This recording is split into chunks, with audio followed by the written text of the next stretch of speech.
everyone. Just out here running through another little episode of our WTP Sports Dudes pods. We got post game here. Got running over there, running his post game 86 podcast. You find him. He's got some good takes on some Notre Dame stuff. How's things going in your world? Man, everything is lovely. Why I can't see you on the screen though? I don't know. Myself and add myself back. Let me try this. There we go. Let's go. Yeah, that'll work better. I don't know what's going on. No, not that one. Let's go with that one. We'll just leave it there.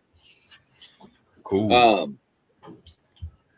Yeah, I don't know. That was weird. I was like, where am I? But you could hear me, so I knew I was alive. I just didn't know where I was. Yeah, just rolling through another glorious week. Had a little podcast last night we did for some high school stuff in Texas, and hopefully the snow holds off and we can get my NASCAR race in tomorrow. So we're gonna see. Yeah, this snow got to find itself something to do. Yeah, it needs. I can tell you a few things it needs to do. Man, I am sick and tired of looking at it. Yeah, got a little college basketball action going on tonight. A couple of good games in the SEC. The rest of the games are kind of blowouts right now, but we'll jump in. I know Robert threw some questions together, so we'll go ahead and throw them out there. First one's going to be a little interesting. I think you and I are probably going to agree on this because we normally do. But should the Ravens and Bengals be having discussions in the back door about trading Lamar or Joe Burrow to see what they could get for them? Oh, man, I'm going to say absolutely not. And the reason I'm going to say not is because when you have franchise quarterbacks, that's something that doesn't grow on trees. So if I got a franchise quarterback, which both the Bengals and Ravens have, I'm not trying to deal them. Now, I get the point where people say you want to get rid of a scrambling or running quarterback before it's too late. But in Lamar Jackson's case, I don't believe he's just a running quarterback. And the reason I say that is because he has more passing touchdowns than rushing. Let's not forget, he had a season where he had, 41 touchdown passes, his last MVP season. He's had 30 plus in seasons and 20 plus touchdown passes in multiple seasons. So it's not like Lamar Jackson can only scramble and run the ball. He's actually a pretty good pocket passer, and that's without an elite number one wide receiver. In Joe Burrow's case, I would never trade away a franchise quarterback.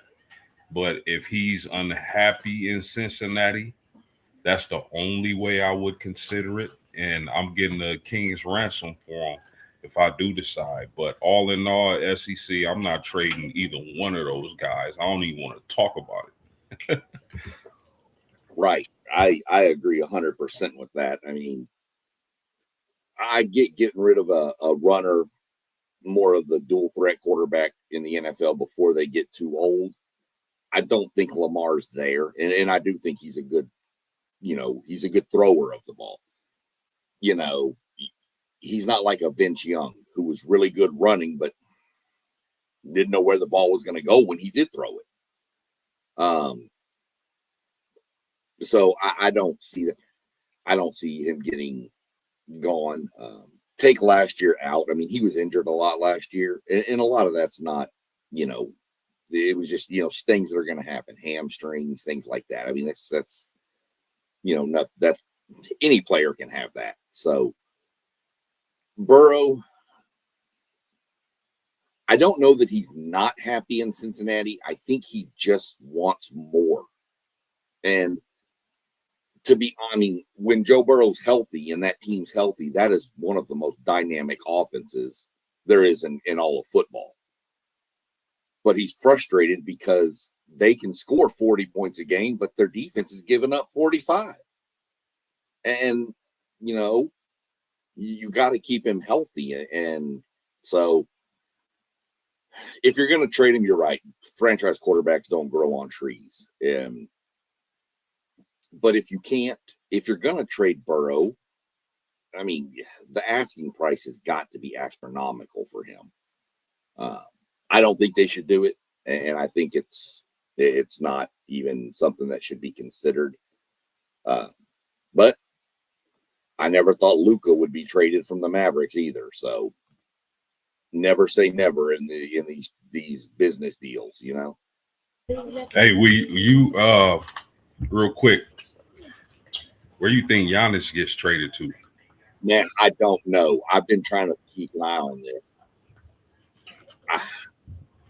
I keep seeing Golden State. I've heard some little rumors about maybe Draymond and somebody else to Milwaukee. I don't know. I don't know. I've heard people mention other things, but Giannis needs to go somewhere that can win now. I mean, he's not getting any younger.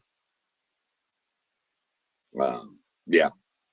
And one take right there, Warriors or New York. I could see New York as a big option too. You know what somebody mentioned to me today at work? They mentioned OKC. Wow. Would that be nuts? I mean, good Lord, dude. They loaded with draft picks. Right. They could swoop out of nowhere and be like, no, we taking Giannis. Everybody else fall back. If they wanted to, I don't know if they would want to, mess up that team's chemistry. That's the trick. Does Giannis throw off the chemistry that you have with that team? But man, that'd be interesting. And I don't think so, to be honest with you. I don't think he throws off the chemistry post, because I think he's been there. He's done that. He's a professional. I think he would be wanting a ring, a ring. He wants the ring. Yeah. I honestly think he would just say, okay, I need to be the backup plan. Fine. I honestly think he would be okay with it to get the ring. Interesting. It'd be real interesting if he went to OKC, though. There'd be a lot of people screaming that this season's over. That's for sure. That's for sure. So yeah, I mean, he's going to be the interesting one to watch. We'll see how that plays out. I'm just, that's the big chip that's out there right now. There's been a couple of trades today. The Bulls made a trade with the Knicks. I think Jaren Jackson Jr. got traded too. So I haven't looked at all of them yet. Yeah, it's interesting to me. It seemed my bad, but it no, seemed you're like good. Seemed like the Bulls were trading for guards. Right. A lot of guards. I don't understand that. I didn't know what to make of it. Unless maybe they're going to get some guards and try to package them for something else. I mean, maybe. I don't know what their option is. I did notice that was weird, though. You can only have so many guards on the floor at the same time. So I don't know what's going on there. Next little topic is, what's the bigger snub? Terrell Owens or Bill Belichick not being a first ballot Hall of Famer? And do you think their histories of being, a little crazy and whatever, and having some stuff tainted on their legacy has an effect on that? Man, I think they both were snubbed. I think both of these men deserve to be first ballot Hall of Famers. Terrell Owens, we can start with him. He's top three in my book at the wide receiver position. I know a lot of people had to say some things about his locker room antics and whatnot, on the field antics. Some people, some teammates love him. Some teammates did not love him. Some coaches loved him. Some coaches did not love him. But to me, the Hall of Fame is all about your career, your accomplishments, your stats. I don't agree with Skip Bayless much, but he broke it down perfect for me when he said that, can we tell that generation, can we tell the story of that generation without mentioning you? And if we can do it without mentioning your name, you're not a Hall of Famer. Terrell Owens easily should have been a first ballot Hall of Famer, as well as Bill Belichick. And I know people are going to say Deflate Gate. Uh, uh, what was the other one? Spygate. Spygate, Deflate Gate, all these other things. They're going to say he diminished his legacy by going to college. I don't care. Tom Brady still won a Super Bowl without him. I don't care what that dude did with the New England Patriots and throughout his coaching career. If that's not first ballot, I don't know what is. And I heard an interesting stat, SEC. What's up? Tom Brady had a top 10 defense 75% of the time he hiked the ball. I think the next closest was like man, don't quote me on this. I want to say 30%. The next closest. Tom Brady had a top 10 defense 75% of the time Yep. he played football. Amazing. So Yep. I think that speaks to Bill Belichick. Well, of course. I mean, we all know Brady. It was great. Okay. And again, Bill Belichick, you got Brady in the sixth round or whatever. But Terrell Owens, of course. I'm not a big fan of Terrell Owens off-field antics and stuff. Never was, but you're dead on. A Hall of Fame is the Hall of Fame, not the code of conduct. The dude's not in jail for murder or anything like that. He was a little crazy sometimes. Name me a wide receiver that isn't a little crazy sometimes. So Terrell definitely should have been. Bill most definitely should have been in. I'm sorry. I mean, there is no just. I get Spygate, Deflategate. You mentioned the dude needs to be in first ballot Hall of Fame. There's no reason he shouldn't be. So yeah, I think they were both snubbed, and I think their so-called tainted histories is the reason why, and I don't think it's right for either one of them. I'm sure there's numerous other people in the Pro Football Hall of Fame that probably did worse than T.O. did and Belichick. So, yeah, I don't. Yeah, I love T.O. I mean, Doug Jones, I love T.O. Never took a playoff. Yeah, you're right. I mean, Tom, I don't know who that is, but this person. I don't either. You know what really made me love T.O. as far as his game was him breaking his leg and still playing in the Super Bowl and having a great game in the Super Bowl. Right. I still don't know how you do that. That was amazing. They should have won that game. Oh, easy.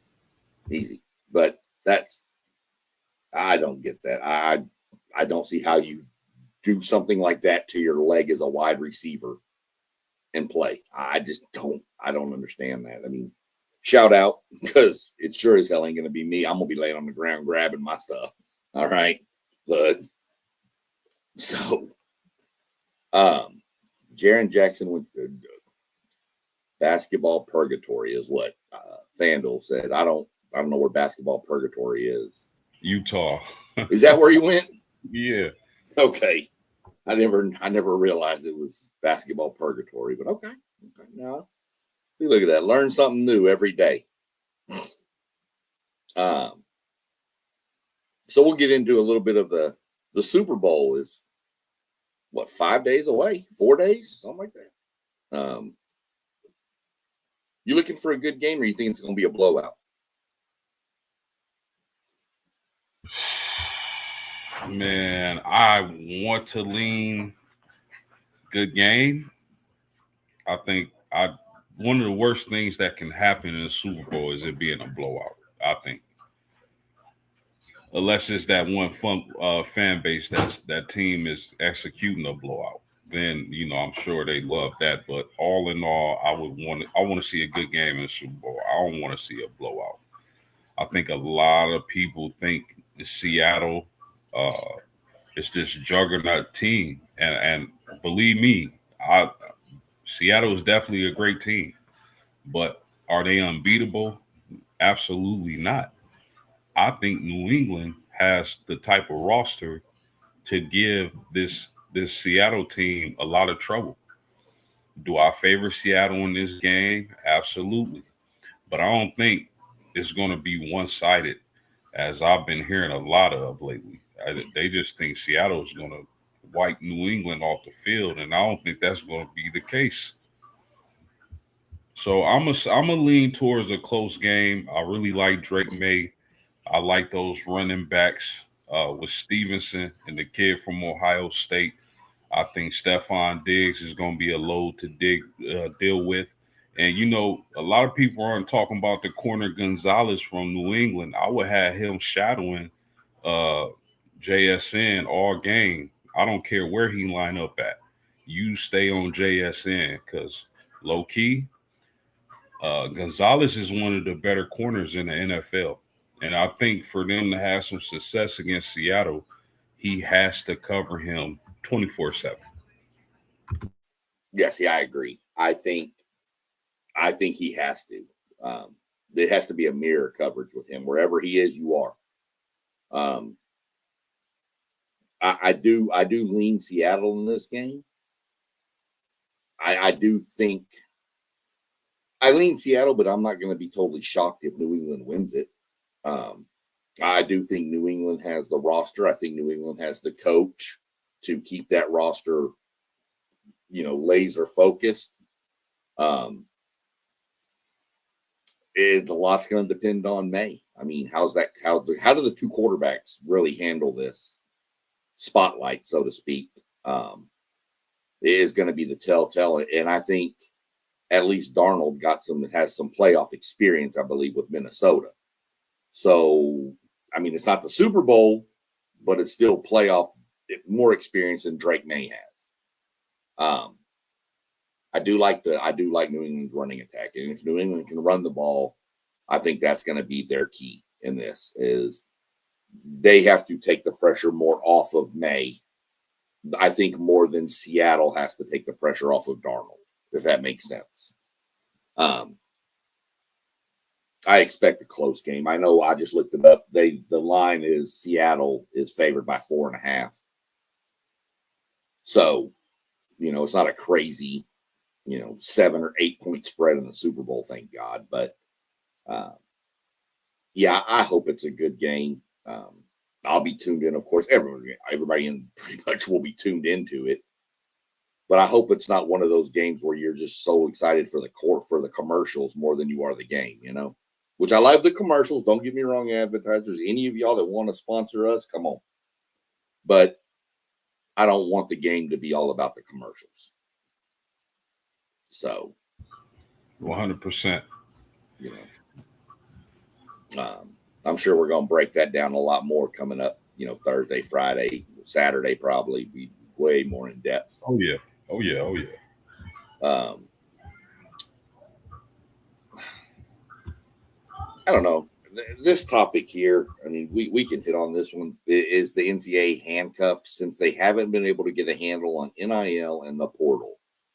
Should the NCAA just be gone? And Um, Go ahead.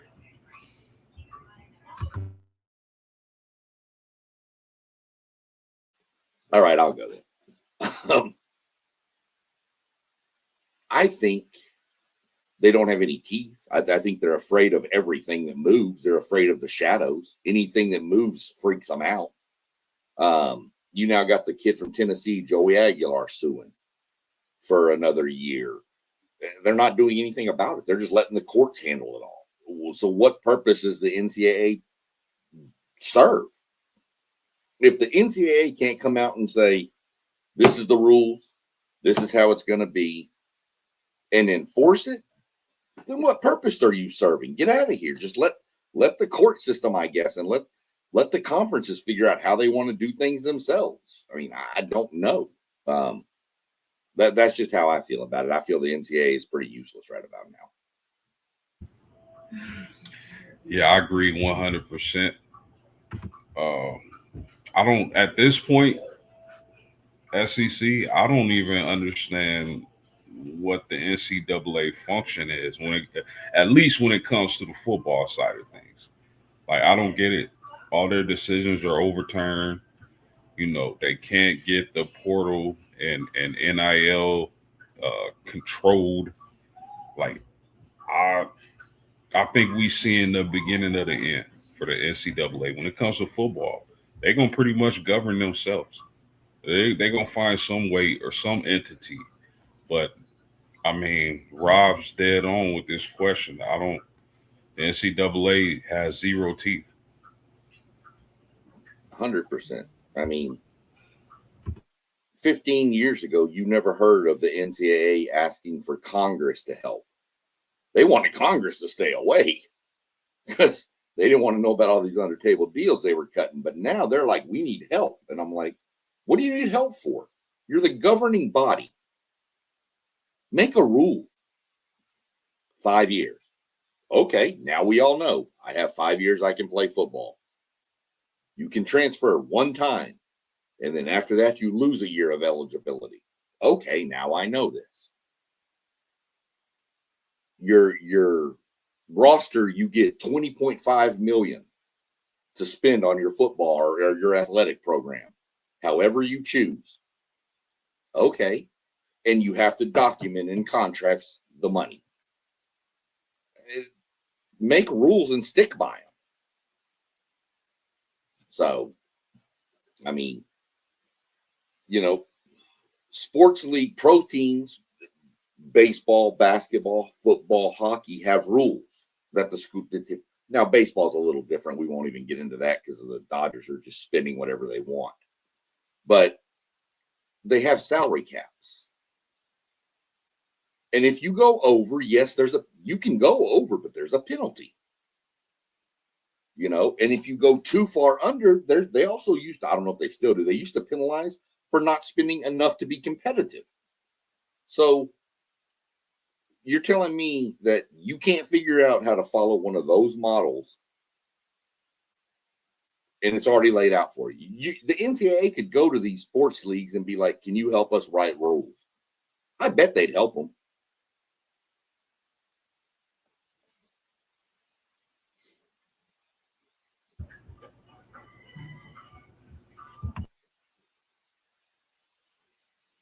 Doug Jones popping in, looking for a good Super Bowl. Seattle looks strong, but he's likes Drake May. His teammates are down for him. You can see that. Well, yeah. I mean, I hope so. After leading New England to where nobody thought New England would be in this point.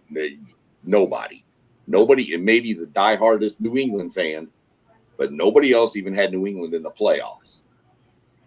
Yeah, I agree. I felt like Drake May was going to have a good season. I felt like they would improve. That I see them winning the NFC East? Absolutely not. I thought Buffalo would. Did I see them making the Super Bowl? Absolutely not. So, I mean, kudos to them, man. But like you said, I don't think anybody called that one. No, nobody I would have known of. So congrats. I mean, hell, we went from there's previous podcasts we've done post game where we was talking about, is Baker Mayfield the MVP? And then about midway through the season, it kind of switched to, is Drake May the MVP? So, the growth of that kid is pretty good. I mean, he was good in college, don't get me wrong. But no, I don't think anybody looked at him as a franchise quarterback. Did you? I felt like he could be developed. I Okay. didn't think his development would be this fast. He looks amazing. Like I always knew he had talent coming from North Carolina, Right. but I thought it would be a few years. Hey man, check this out though. The Clippers are trading James Harden to the Cavaliers for Darius Garland in a second round pick. I don't know if I like that trade for I wouldn't Cleveland. have did it. I wouldn't have did it. Harden's game's too. You got Donovan Mitchell there. Yep. Who's your scorer? Your scorer. Garland, he's a good point guard, man. Yeah. I don't know. I wouldn't have made that trade. I'm with you. I don't. Nah. Who else they getting? Darius Garland and who? Did they give up 2 or 1? So they traded James Harden for Darius Garland in a second rounder. I still think you gave up too much for Cleveland. Yeah. I mean to have Harden and what's my man's name? Donovan. Yeah, to have Harden and Mitchell. I don't know, man. I don't know. Yeah, I don't either. They're gonna have to show me with that one, man. Yeah, I'm gonna have to see something there because that just seems like you just traded for a player you already have on your roster, and you gave up something you probably don't have on your roster. Yeah. No dice for me.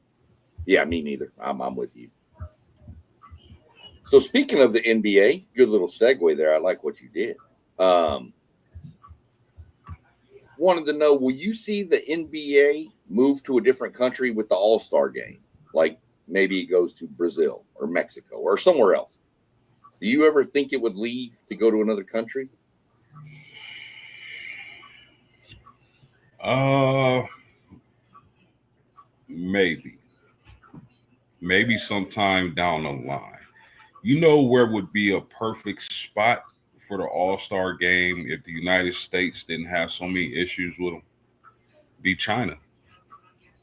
China would be a perfect All-Star weekend host.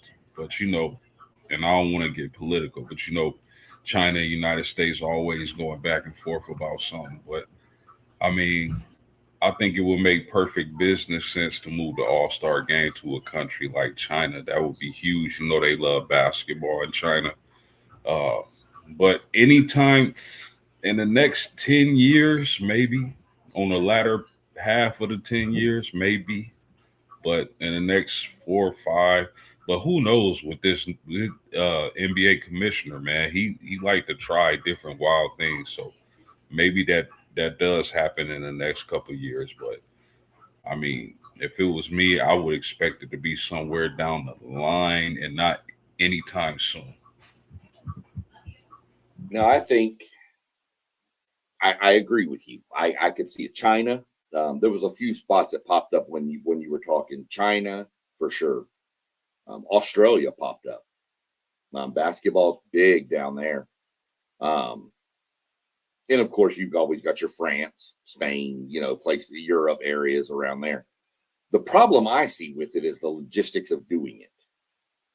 You would almost have to take longer off for the All Star break versus that weekendish, like couple days. You'd have to almost take a week and a half off for all the logistics to ship all the players over, get everything, move back, so, and then still come back and play your regular season game. So, um, now could I see, if you want to talk about another country, could I see it go to Mexico or Canada? Yeah, easy.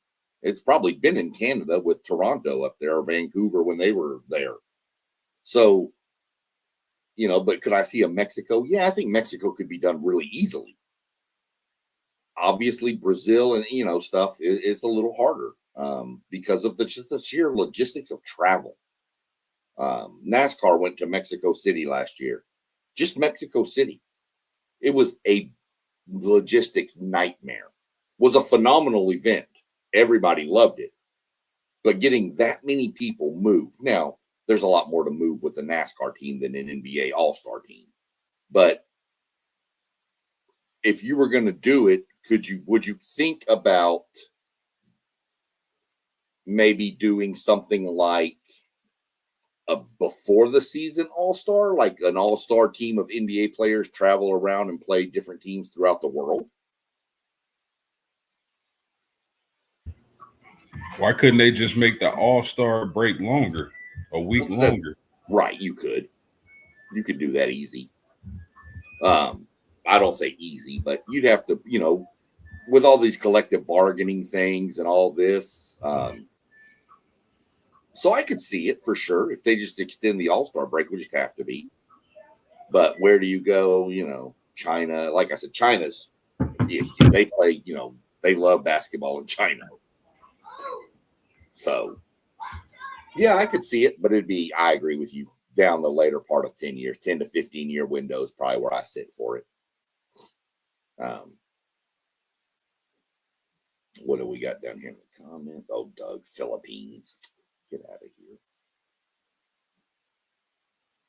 Goofy. Man, quit scrolling. So, this is a little longer question, but we'll go through it.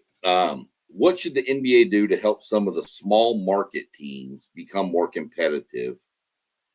Or do titles by Toronto and Oklahoma City point at bad management of small market teams? They probably could stop doing lottery to get the draft order and just go strictly by wins and losses for draft order. That would probably help the smaller market teams. But listen, man, like he said in the question, like OKC teams like that, they've won a championship. Milwaukee, it wasn't too long ago. Milwaukee won a championship. So I do believe it's on the ownership, the management team, and stuff like that for them to be successful in smaller markets. You got if you're in a smaller market, you got to have buy-in from top to bottom, and that's exactly what the Oklahoma City Thunder organization is doing currently. They have buy-in. Everybody's bought in, and as I've grown older and wiser, I realize not every franchise is trying to win an NBA championship or whatever sport it is. Not every franchise is trying to win. They there to collect money. It's a business for them. So, I mean, OKC prove they can be successful, and if they want to put hold on.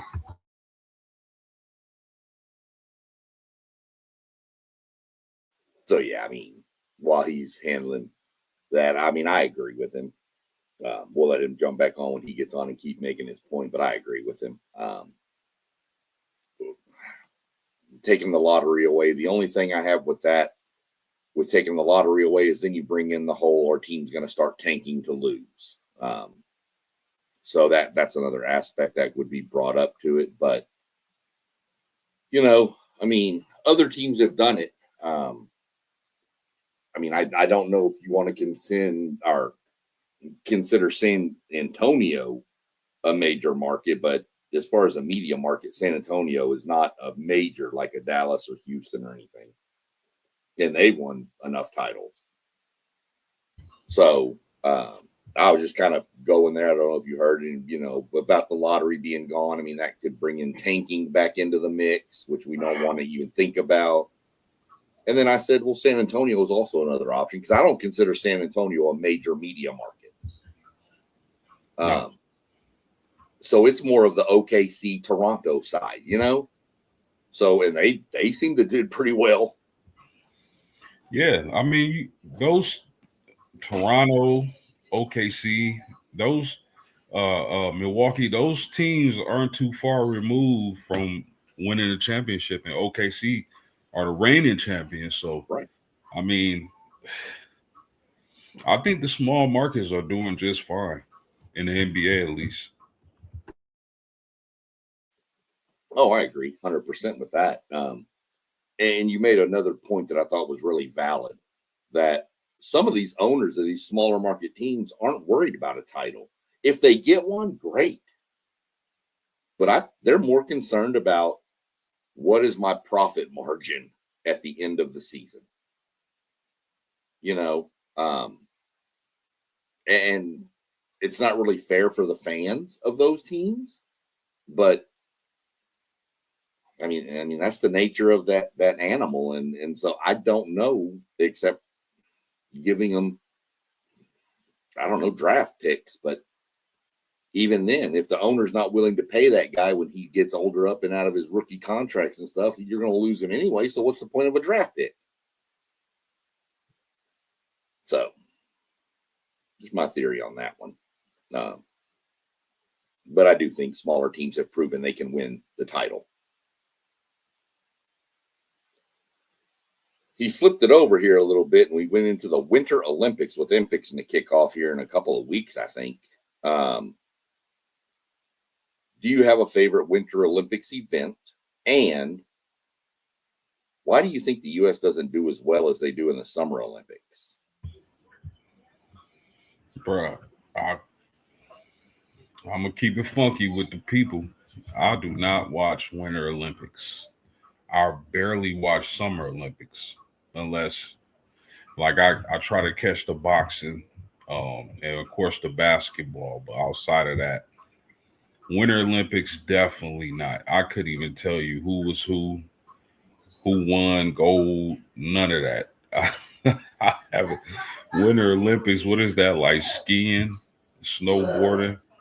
Yeah, I haven't. I don't think I've ever watched that, my man. And, the other part of the question, uh, I have no clue. So the floor is yours.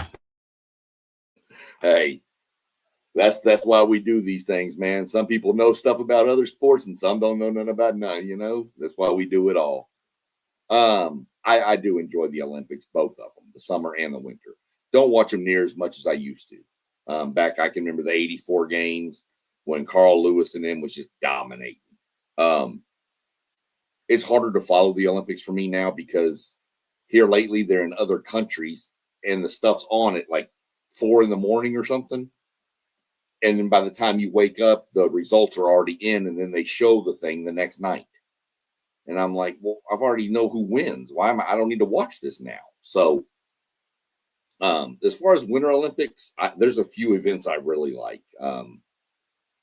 I love watching like the bobsled and these people lay on the sluges and these sleds and slide down there. I think that's insane. I like watching ski jumping mainly because I like to see if anybody's going to wreck when they land. Um, and then I love the hockey in the Winter Olympics, but my wife will tell you that I'm one of the weirdest people because I will watch them do that little curling where they roll and sweep with the little broom. I will watch that and be just enamored with it, and I don't know why. Um, but as far as why don't the U.S. do as well as they do in the Summer Olympics, I honestly think it goes back to the sports that are in the Summer Olympics are more of the mainstream pushed sports in America. Your track and fields, even your boxing, whatever, basketball, the baseball, if they're doing baseball in the Olympics now, these are more of your Americanized type sports. And so more, that's why I think we do better in the winter than we do in the Winter Olympics. I just think there's a lot more competition for the U.S. in the Winter Olympics too. With you start getting all these winter events with skiing and stuff, and you got all these Switzerlands and Germanys and where it snows all the time. So to me, there's just more competition in the Winter Olympics that can compete with the U.S. So that's just how I look at the Olympics. Um, through this, When a college athlete's eligibility runs out, should they be allowed to appeal? Or should the appeal happen a few years before their eligibility runs out? I think they should be able to appeal, like during their last year. When if they don't really know, like if they try to appeal for another year, their sophomore year or freshman year, like they don't. By the time you a fourth or fifth year senior, you already know, your career trajectory. Like you know where you probably going in the draft. You know if this team doesn't want you or that team wants you or whatnot. So I don't think they need to push it back. I mean, maybe you can convince me otherwise if that's your argument, but I don't see any reason for them to declare early. Maybe if they get hurt, a devastating injury, and they like, okay, I want to stay in college, and I know I'm gonna need so many years to get back to where I want to be, or whatever the case may be. Maybe then I can see it, but I don't think that's kind of, don't you think that's a little disingenuous? You trying to apply for an extra year of eligibility as a freshman or sophomore? So I mean, I would keep it as it is. Although I think you should only be allowed to have 5 years of college unless something devastating happens to you. Then I can see another year, but 5 years, keep it moving for me. Yeah, I'm spot on with you with the 5 year thing. I understand the injury thing. Let's say it is your like fourth or fifth year, and you second game of the season you shatter your knee or your leg and you're out. I believe maybe then you should get an extra year for like a medical redshirt year. I can give you that. But these guys that have played 4 years or 3 years in JUCO, Joey Aguilar is the prime example from Tennessee. Played 3 years in JUCO and 2 years in Division One. He's played for 5 years. He started playing in 2019. This will be his sixth year. You're done, man. You're done. And everybody talks about Owen Henneke, or I think that's how you pronounce his name. He's another one that's trying to get another year. But he came out in 2020, or no, it was Pavia. Sorry. Pavia came out in 2021. He's technically still under his eligibility years. So, should they be able to? No. Not apply as a freshman. You're right. A freshman or sophomore, bro. You may realize your junior year you don't even really like football no more and just give it up. But yet you've already applied for another year, but you're not even going to play. And you're right. When you're a junior or senior, you know pretty well, okay, I'm going to get drafted or I need to put some more work in to get drafted. You pretty much know at that point of your career. So, I mean, if you're going to appeal, I guess, but let's just stop all this and just go 5 years flat. 6 with a medical red shirt if you have a devastating injury. And I'm not talking about I pulled a hamstring and missed 2 games. That's not a devastating injury, bro. The guy from A&M we've talked about with when he hurt his neck against Notre Dame. That's a devastating get another year of eligibility type stuff. This is getting out of hand post game. We spent more time in the offseason, and the offseason of college football is only a month old. We've spent more time discussing eligibility than we have basketball. There's something wrong with that mix of what we're talking about. In we should be talking Miami of Ohio won again tonight. They're still undefeated. Yes, they haven't played the toughest schedule. We're not even talking about this. We're not talking about some of the other good games that are going on. We're talking about should this quarterback get a 7th year, 6th year? We're talking about the wrong things, I think. And I get these are topics that people want to hear and talk about. I get that. And I'm willing to give my opinion on anything, much as you are. I think we can find better things to talk about than eligibility. 100%. So let me ask you this: Go ahead. if you were the Lakers would have pushed LeBron James to waive his no trade clause and trade him to somewhere like Cleveland? Yes. The face of that franchise is not LeBron right now. It's Luka. LeBron, everybody who's watched me knows he is not my favorite player in the league. I don't really even like LeBron. What he has done for basketball is good, and he's great, and he's a great player. But he's kind of like that. You either love Isaiah Thomas or you hate Isaiah Thomas. To me, it's just where I'm at with LeBron. He did a lot. He's done a lot for people in the city of Cleveland and stuff, and that's fine. He's not the face of your franchise anymore at the Lakers. You made the trade for Luka, and you're not gonna build around LeBron. You're gonna build around Luka. So if I was them, I'd say, look, this is the direction we want to go. We have the option to ship you back to Cleveland to play in Cleveland. Would you be willing? And you could have even made it sweeten the pot for Cleveland and said, give us a 2029 draft pick for him. So that's my thought process is I would have tried. You're more into the NBA basketball than I am, so let me get your thought on that. Here's the issue. I believe LeBron, his son plays for the Lakers, right? And you got his younger son who plays at Arizona. That's out west, right? So I think the issue was him not wanting to be that far away from his children. I think, I got some reservations about LeBron as an athlete, but I have none as a father from what I've seen from afar, right? But I think that with his son being a Laker and his other son being an Arizona Wildcat, I don't think he really wanted to go out to the Midwest at this point in time. Maybe in the off season, who knows? But I think that's the biggest issue for LeBron James because he knows he's not the man in LA anymore. He know that time has passed. It's Lucas teams now, so that would be the only issue I would see. that. Yeah, I didn't take the dad aspect into it. And I will say that he's not one of my favorite players in the NBA. That's all there is to it. But I will never.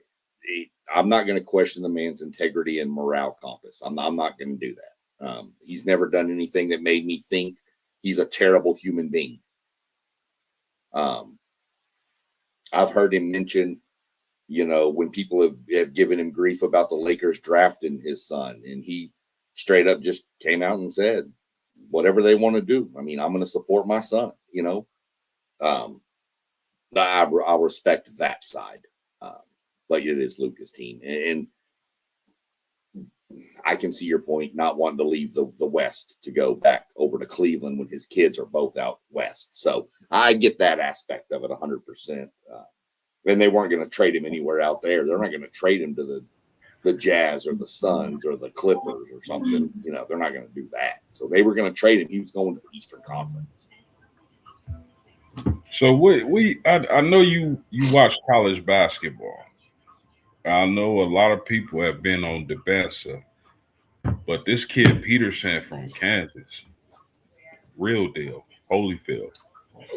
Yeah. But his only issue is that he hasn't been able to stay healthy. With that being said, who would you take number one? Would you take Peterson? Or would you take Debensa or somebody else? Boozer. You would take Boozer number one overall? I would. Well, okay, let me justify. Who's drafting number one? What do you already have? Yeah. Because let's go back. We can all go back to the magic time machine. Do you think the Portland Trailblazers want to draft Sam Bowie again? I don't think they do.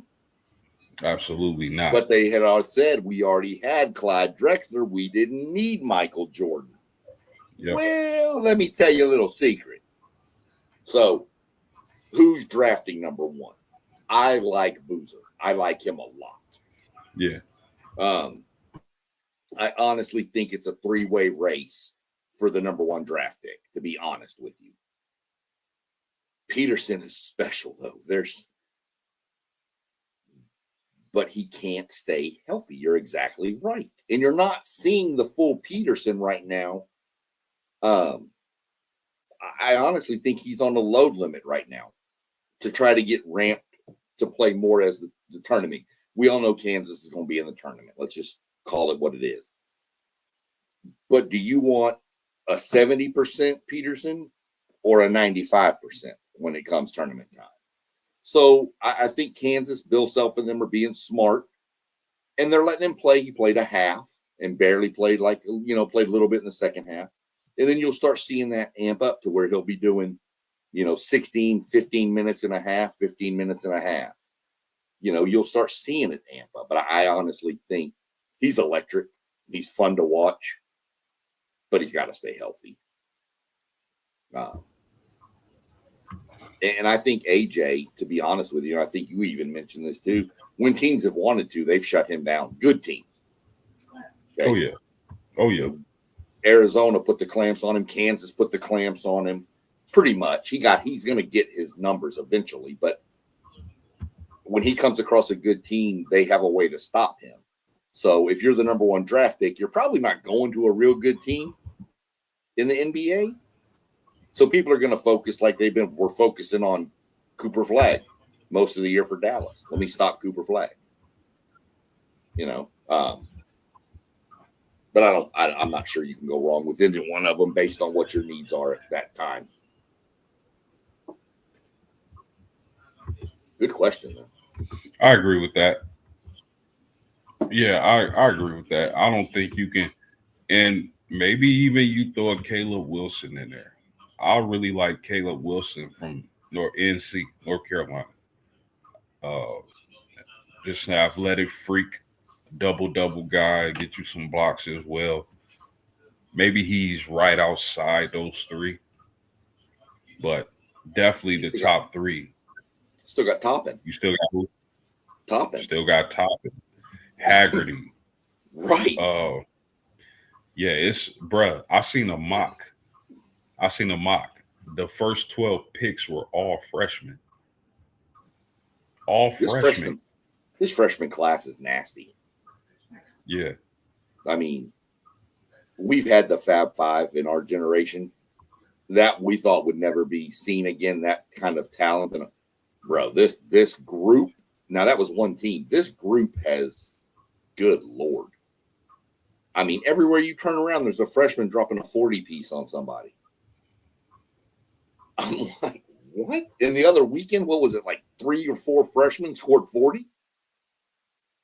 The kid from Houston, the kid from Illinois, AJ, and another one, I think, from Auburn. It was a kid from Arkansas. That point guard from Arkansas is nice if you ain't watched him, number 5. Ed Cuff? Yeah. I like him. Yeah. Yeah, he's nice. You talk the freshman from Illinois, too. I can't remember his name. Yeah, Williams or something like that, maybe. Yeah, he been getting off, too. Yeah. He had 40 something that night also. Yeah, I've never seen that many freshmen score like that. It's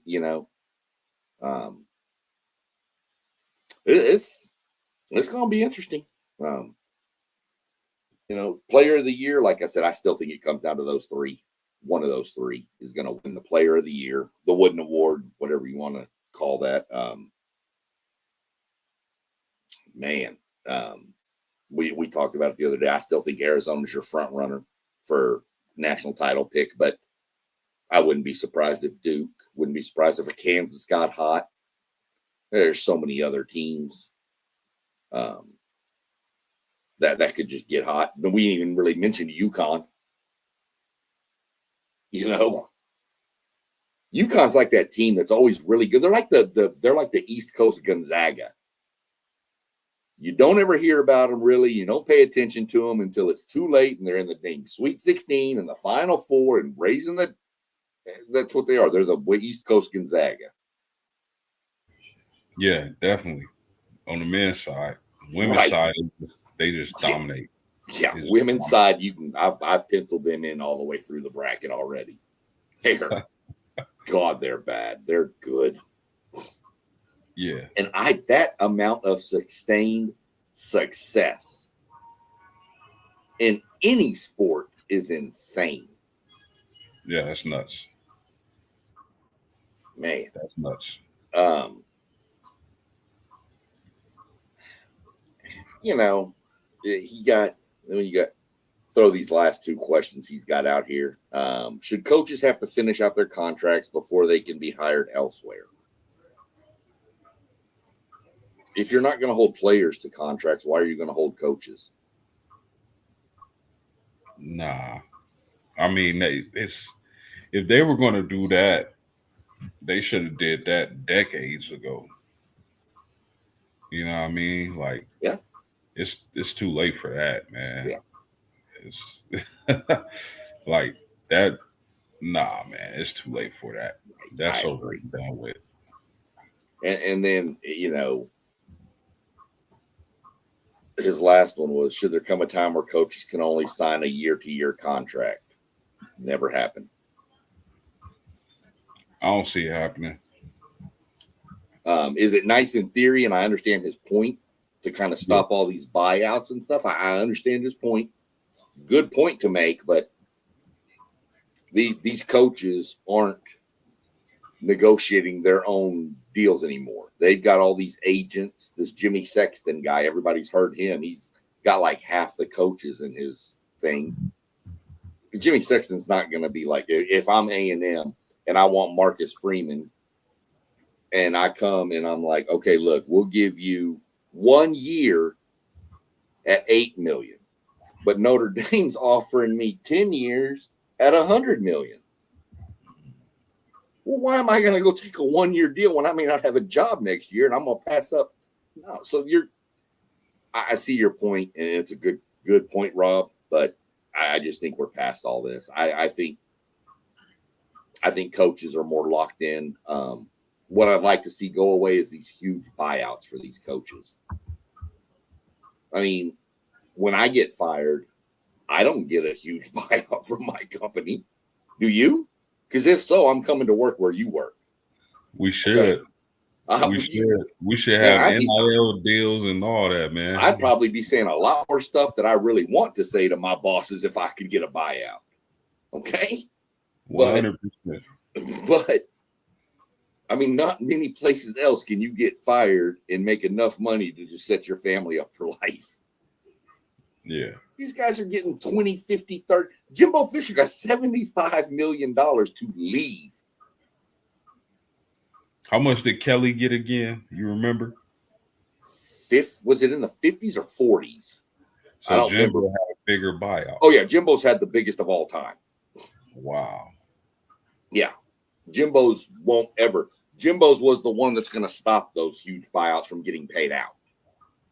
But the difference is in A&M, not that there's other programs that can't, y'all. I'm not saying that. But A&M's boosters paying $75 million off is a lot easier than, say, I don't know, pick a Oklahoma State, or that's a bad example because they got oil money up there. But you know what I'm saying? Like one of these, smaller Division I Power 5, Vanderbilt or something like that they're not going to have the money an A&M or a Notre Dame or a Texas or Ohio State would have to pay that buyout. Kentucky almost kept Mark Stoops for another year because they were afraid of his like $20 million buyout. So, these buyouts are just off the chain to me. I think it's way too much for some of what you get. Got a big game tomorrow night, post game. You're going to tune in, Alabama, Texas A&M, Alabama. SEC basketball? Yeah. Watch a little buckyball. Yeah, I'm gonna be tuned in, man. I actually haven't had a chance to catch your Aggies this season, so this would be a perfect opportunity for me to watch them against Bama. So yeah, I'll They're definitely be tuned in. they're fun to watch, man. They, like I said, I've mentioned, they remind me of the old Nolan Richardson about Hogs days. Just up in your face pressure, shooting fast, playing fast, up tempo, shooting threes. It's just what they do. Um, Fun team to watch. One of the more fun teams to watch, for my mind, especially because of what we had with Buzz Williams. That offense was pathetic. And he's not doing well at Maryland right now. Yeah, Um, yeah, that'll be a good game tomorrow. We I got a know. couple of good games this week. I know. Big Monday. Next Big Monday is Kansas, Arizona. If I'm Is not. it really? Yep. Oh, yeah, yeah. That's going to be a good one right there. Where Oh is yeah. that? Is that at Kansas or at Arizona? It's at Kansas. Ooh. That's going to be a tough one there. Is A&M at home tomorrow? No, we're on the road. Um, we're we're on the road at Bama, and then we're home for Florida. Mm, Yeah, that's not a 2 game stretch. It seems like a lot of fun, but that's rough. well, like I said, with what we've done so far, I'm content with I'm content with this team.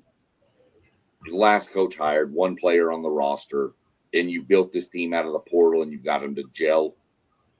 And I don't care what anybody says. You're 7-1 in the SEC right now.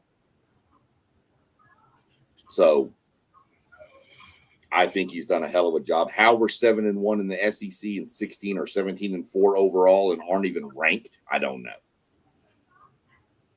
I don't think there's a ranked team in the SEC.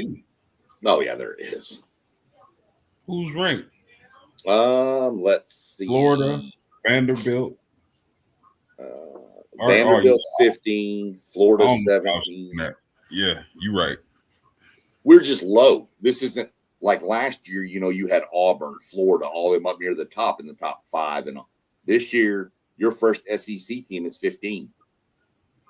But like you said, there's not a standout team in the SEC this year, but they've got some freakish athletes on every team.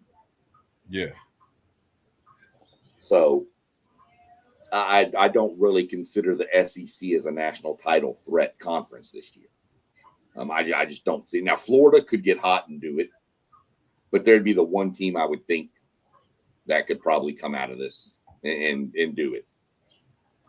But You'll be A&M can do it. no, I think our lack of size is going to hurt us in the tournament as we get deeper. Mm-hmm. But I don't know. Losing the kid from Indiana, Mbakapo or whatever, really hurt. Like I said, our center's like 6'8".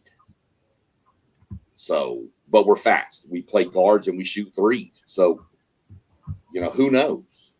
Can A&M win the national title? No, I don't see it. If they do, y'all better just kick me off this because y'all will never. I will be so obnoxious it won't even be funny post game. But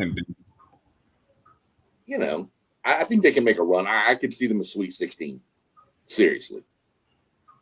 And if you'd have told me under the circumstances Bucky McMillan came in and took over, he was going to have this team in the Sweet 16, I'll take that all day. For year one, and he doesn't even have his players on the roster yet, really, I'll take that. Oh, yeah. I'll take that even if next year is a step back while he's getting his players. I'll take it. Yeah. Because it shows that we made the right decision. Not every coach you hire, whether football, basketball, or baseball, is going to be a home run hire first season. Well, that's because you're a sensible fan. Some of these fans be wilding out, man. They expect you to win a championship your first year coaching. like you said, didn't even get the chance to get their players in. Yeah. The rebuilding season, get them out of there. It used to be when you had a new coach, and you can admit this too, you were given 4 years. Yep. The first 2 to 3 years were just kind of, they needed to see improvement from year 1 to 2, 2 to 3. But that year 4, that was supposed to be the year where you said, no, we're here. Didn't have to win a national title, but you better go 10-2, 11-1 in college football, something like that. Because you had to get your players that fit your system. Same with any other sport we've ever seen. Basketball, same thing. Baseball last year, Texas A&M #1 preseason, super most talented team in all of the nation. Didn't even make the NCAA baseball tournament. Their coach left to go to the University of Texas. The coach that took over was the hitting coach, and it just fell apart. But now where everybody's like, okay, well, we'll give you a pass with all the turmoil that went on the previous year, but now what are you going to do this year? So, coaches take time to build their stuff, man. Unless you're just dropped in. I mean, Signetti took him 2 years? But it's a little different story with bringing all his players from JMU. But unless you're just dropped into a situation, you're normally not winning titles in your first year. 100%. So just kind of where I'm at. But yeah, I mean, we got a lot of basketball coming up. Got track and fields cranking up. So it's going to be interesting. I haven't had a chance to go watch it yet, but I saw your thing about who were you asking about should be gone from Notre Dame? Oh, Coach Ivy, The men's coach the or the women's coach? which shocks me. Not this isn't my thought. A lot of the fan base were calling for her job, and I'm just like, why? Like 4 straight Sweet 16s, in elite, the best recruiting class in Notre Dame women's basketball history. So it just shocked me that so many. Go ahead. What did I miss? What happened to your old coach? Who, Muffet? Yeah. She retired. Did she really? Mm-hmm. I missed that. Not even gonna lie. Yeah, she got a statue outside. She should. Yeah. That's the one who recruited my girl Brianna up there. So yeah. Oh yeah, Muffet is a legend. No doubt. Yeah. No I didn't know she retired. That's why I was like, who is he talking about? Ivy. That's why I thought it was the guy's coach. No, I'm not gonna argue. If they want the men's coach to be gone, I'm not gonna argue against that. Right. You're Even not though fighting that. I think they're not gonna fire him for some reason. I don't think they're gonna fire him. But Coach Ivy, that's crazy for anybody to think she should be fired. Yeah. I'll agree with that. I mean, 2 straight Sweet 16 should be enough to keep your job. But 4? Come on, man. And that's why I was just like, one down year, and everybody ready to flip on you. Yeah. That's the world we're in now. And at a program like Notre Dame, very, very storied program on the women's side basketball is what we're talking about. So give the ladies give them some time. Yeah. I mean, you're gonna have Connecticut had a couple of years where they were in the tournament and they made runs, but by Connecticut standards, they weren't Connecticut. They didn't win the national title every year, But nobody was screaming to fire the coaches either. Nobody's screaming to fire Dawn Staley out of South Carolina, and they're having kind of a down South Carolina year. Fans, man. I mean, I get it. I love some teams, but good Lord. You got to have some sense about this too, man. Let me go ahead and tell you, as somebody who has seen some what looked like really good coaching hires that turned out not to be really good coaching hires, aka Jimbo Fisher, aka Buzz Williams. The grass ain't always greener on the other side, y'all. Facts. You may not go to a fifth straight Sweet 16 this year, but you get rid of that coach and you may lose a bunch of them players, and then you may be at the bottom barrel of the ACC. Yep. Well, I guess nobody else wants to hang out with us tonight post game, so that'll be their loss. Everybody that's tuned in, watching, we appreciate all you guys in the comments. Zay, Doug, appreciate all y'all jumping in. Y'all see all the channels scrolling down there at the bottom, man. Go like, subscribe. Post game, I'm telling y'all, you want some Notre Dame stuff and numerous other basketball, especially stuff that I see. Go right there. Go watch his stuff. You want to find some weird stuff? Come visit my channel, because I have no idea what I'm putting out most of the time. But we have fun with it, and that's all that we're here for. So go like, subscribe, hit the notification bell, share it, tell your friends, tell your grandmas, tell them all. Go check out the WTP Sports Dudes. We here for y'all. Other than that, post game, man, appreciate it tonight. Have a good evening, and we'll catch up later in the week, I'm sure. Hey, you too, my man. As we always do, brother. Peace out.